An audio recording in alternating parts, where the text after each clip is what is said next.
There is potential for a few strong tornadoes in the central United States today, and while the probabilities are not extremely elevated, this is one that you'll need to take seriously. An area of localized spin at the surface known as an MCV will propagate from Kansas and Oklahoma into southwestern Missouri this afternoon, and that'll bring the risk for a cluster of thunderstorms capable of strong damaging winds and large hail. Some prefrontal storms may fire off ahead of that cluster, bringing the risk for some tornadoes as well as the possibility for a strong tornado or two. I'm going to break down everything that you need to know so that you can stay safe and stay weather aware this afternoon and evening. So let's get right into the forecast. Jumping into today's categorical outlook from the Storm Prediction Center, we do have a marginal risk extending all the way up into New York and back through Wyoming, but the main area of concern is going to be near the Kansas and Oklahoma border in this other circle here in the middle. That's where the greatest concern is going to be for a couple of strong tornadoes. So we're going to break that down. Jumping into our tornado probabilistic outlook for the day, we do have our main area of concern near that Oklahoma and Kansas border, as I said, where we do have a 5% risk region and also a SIG 1 risk. So that's that hatched area there where we could see a strong tornado or two develop ahead of the main line of thunderstorms if a supercell can get itself going and remain discrete.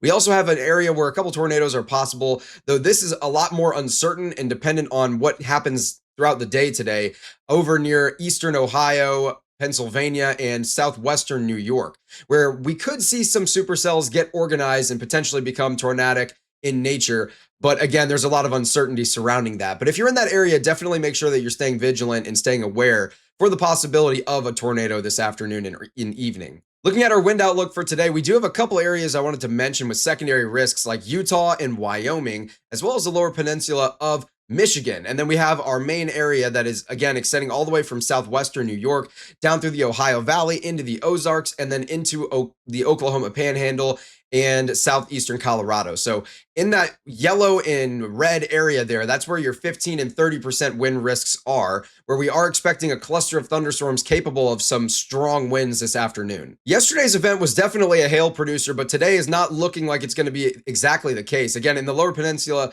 of Michigan, we do have a little bit of a hail risk as well into the Ohio Valley and back through Pennsylvania and New York. And then we have an elevated 15% risk of hail, but no SIG hatchings here. So we're not expecting any giant hail or anything like that. But there is a 15% risk for some damaging hail, especially in southwestern Missouri and along the Oklahoma-Kansas border and into southeastern Colorado, with any storms that can remain discrete for some period of time and get a strong updraft going with some decent destabilization. Looking at Friday's risk for severe weather, things are calming down a little bit, but back in the Northeast, we definitely could see some isolated storms fire off that would bring the risk of some damaging winds and maybe some hail. And then we also have this marginal risk that is extending all the way from the Ohio Valley back into the central plains and the high plains, and even getting up into the northern plains, stretching all the way to Montana and the Dakotas. Now, the Storm Prediction Center has gone ahead and issued a 2% risk out here for southern Illinois and southern Indiana. This is the area that's had the most tornadoes. In fact, Illinois has had more tornadoes than any other state in 2026 so far, but there is a lot of uncertainty surrounding tomorrow's event. I will say that the AI models plus the NAM are definitely hinting at a signature where we could see some tornadoes develop. So we are expecting that this 2% region could be expanded slightly and higher probabilities may be added into there as well as time goes on. But for now, there's a lot of uncertainty. So make sure that you're paying attention for tomorrow's weather as well. Now, again, tomorrow's event is not looking anything crazy, but we do have the risk for some winds in the northeast, as well as back through Indiana, Illinois, stretching through the Ozarks and through Colorado into the northern plains, as far as northern Wyoming, Montana, and the Dakotas. And that is going to be accompanied by a little bit of a hail risk out in the northeast and some more isolated hail possible throughout Colorado, the Nebraska Panhandle, eastern Wyoming, and then into southeastern Montana and western South Dakota. Looking ahead into the not so distant future, for Saturday, we do have a 2 out of 5 slight risk already in place for North Dakota, South Dakota, and eastern Montana, where we are expecting weather to ramp up. So make sure that you're alert for a forecast video on Saturday. Then we also have a marginal risk that extends all the way from the mid-Atlantic through the Tennessee Valley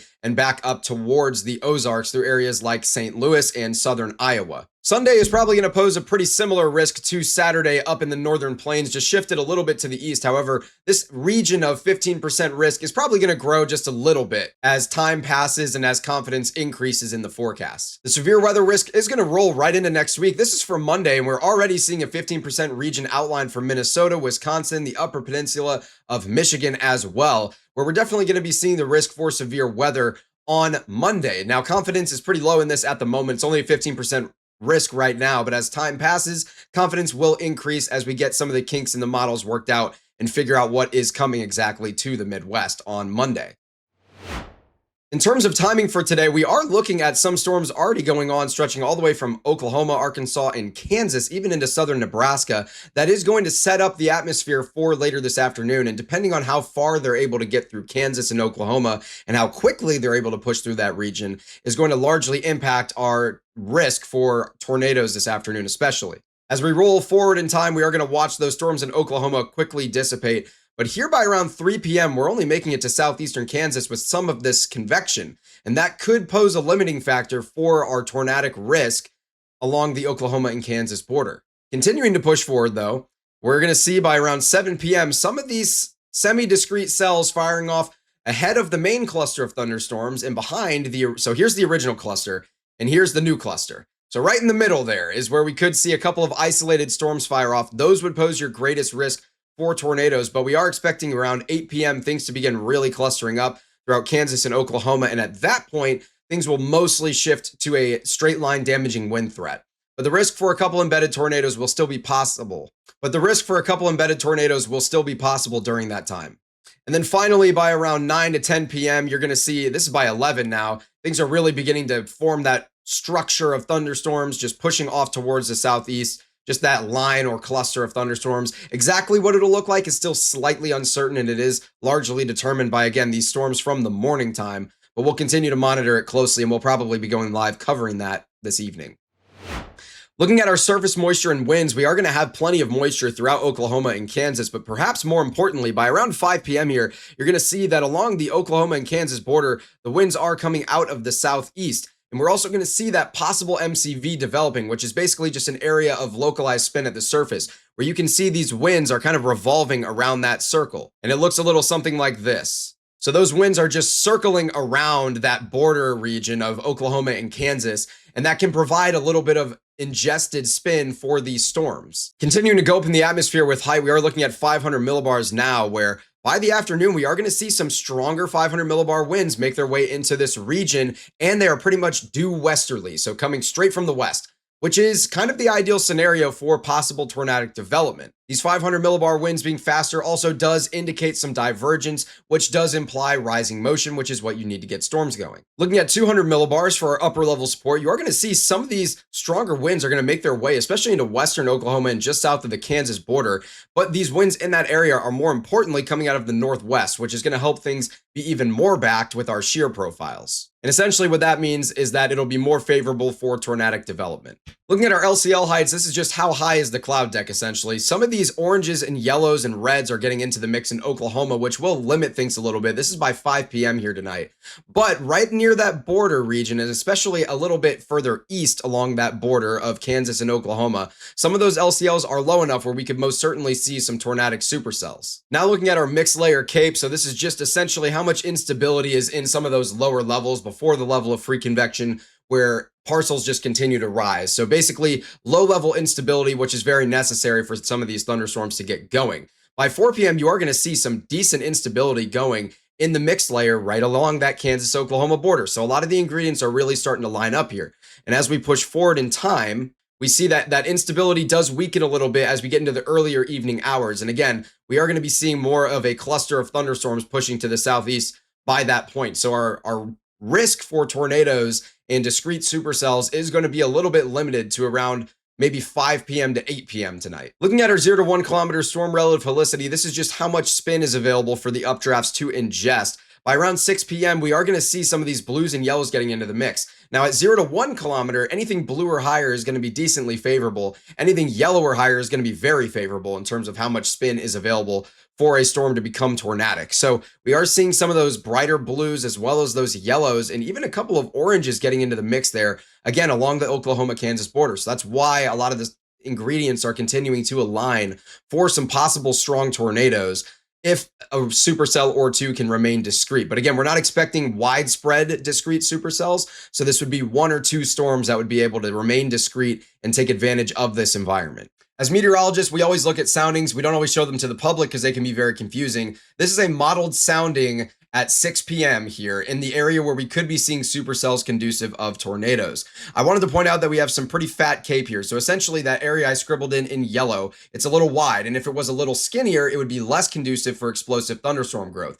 Our winds are also coming out of the southeast at the surface, going all the way back from the northwest at the upper levels. And that is going to be a better, more favorably sheared environment conducive for tornadoes as well. And this area that you're seeing shaded in here on the hodograph that I've just surrounded in yellow, that is your storm relative helicity, which is just an integration of how much shear is available. And essentially what you're seeing there is a large area where you could have plenty of storm relative helicity for rotating updrafts. And again, that's more favorable for tornadoes. And then finally, another thing more favorable for tornadoes is down here in our LCL height is looking at 736 meters. So that is low enough to be favorable for some tornadoes as well. And in the bottom right of this sounding, you can't always rely on this, but they are automatically marked with basically simple trends of where they fall into. And this one is marked for severe weather and a tornado risk. Thinking about Friday, I did want to preface this next segment by saying this is one model solution, and there's a lot of uncertainty and a lot of inconsistency amongst the models in terms of